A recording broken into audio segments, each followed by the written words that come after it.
Le froid était vif en cette fin de décembre. Le gel mordait les doigts et les oreilles et pétrifiait la terre et l'eau des bassins. Mais Noël approchait et les préparatifs de la fête faisaient chaud au cœur des grandes personnes, tandis que l'impatience rongeait celui des enfants qui attendaient les surprises que leur réservait cette nuit magique. Quelques jours avant le 24 décembre, nous avions acheté un coq vivant à un volailler qui vendait des animaux de boucherie sur le marché. C'était un beau coq Rhode Island. Nous l'avions choisi très gros, dans le dessein de l'accommoder au chambertin et d'en régaler nos invités.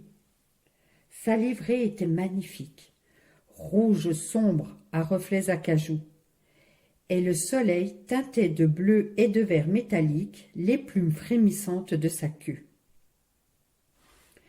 Dès notre retour à la maison, nous enfermâmes prudemment notre acquisition dans un petit cabanon, en tirant soigneusement la porte de crainte qu'il ne s'échappe.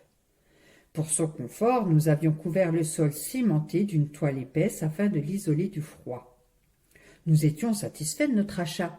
L'animal pesait près de 4 kilos et, comme tous ceux de race, se montrait calme et tranquille.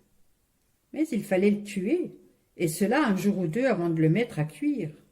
Cette perspective ne nous enchantait guère. Les précautions prises pour empêcher son évasion s'avérèrent bien vite tout à fait superflues, car nous nous aperçûmes bientôt que la pauvre bête ne savait pas marcher et était même incapable de se tenir debout.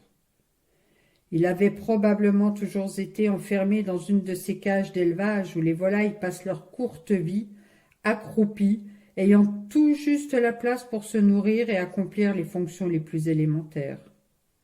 Sur sa litière improvisée, il restait là, tout décontenancé. Son œil rond, cerclé d'or, se posait sur cet univers qui lui semblait si vaste. Lumière, couleur, espace, que lui était-il arrivé? Qu'était-ce ce nouveau monde? Il ne semblait pourtant pas même avoir peur. Sa crête était pâle et son regard humide comme voilé. Nous le prîmes en pitié, lui donnâmes à manger, mais il ne savait pas picorer le pain. Comment allions-nous le nourrir en attendant l'heure du sacrifice? Nous le laissâmes seul s'acclimater pendant quelques heures, puis nous retournâmes lui rendre visite. Nous le trouvâmes bien tranquille, trop tranquille même. Il grelottait, de froid, de peur. Le moment n'était pourtant pas encore arrivé de trancher son destin. Alors, il fallut améliorer le confort de la pauvre bête, et nous le transportâmes dans le sous-sol de la maison, où nous lui laissâmes toute latitude pour s'ébattre à son gré.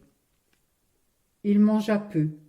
Son état semblait se dégrader à mesure que le temps passait, si bien que le soir, nous décidâmes de le monter au grenier et de l'installer tout contre le gros conduit de la cheminée dispensateur d'une bonne chaleur.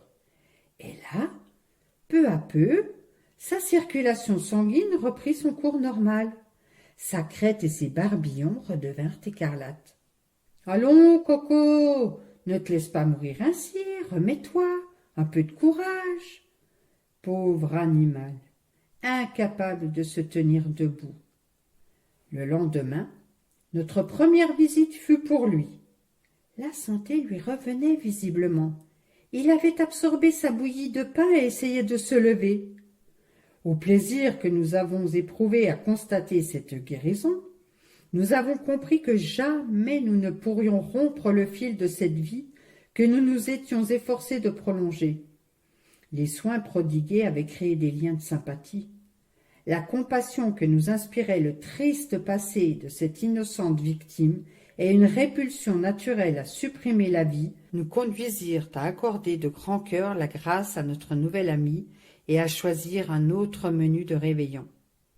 Tant et si bien que Coco passa la veillée de Noël bien vivant au chaud, en commençant sa rééducation afin d'être prêt pour débuter dans une nouvelle vie plus naturelle.